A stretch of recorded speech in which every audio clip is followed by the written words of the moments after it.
ကျွန်တော်ဆရာတန်းတင်ရဲ့ဘဝကူးဆိုတဲ့ကြပြလေးကိုရွတ်မှာဖြစ်ပါတယ်လွတ်လပ်သူမှာလမ်းထွင်စရာမလိုငကြေးတာရည်မျော်သူပဲမြင်ရတယ်လို့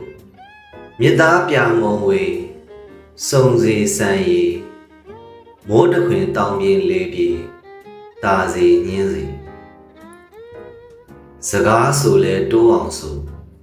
ညဆိုလဲညိုယုံမောင်ကြားရင်နိုးမှဆိုးတယ်အငိုမတန်ကြစမ်းနဲ့ကွယ်စမ်းကြည်ရာမြမျက်စိန်ကင်းမင်းအနာနားစီစုချစ်၍ကြံစရာများတဲ့သူတွေကြော်တိုင်းတောင်အဆန်းပြန်တိုင်းတော့အစ်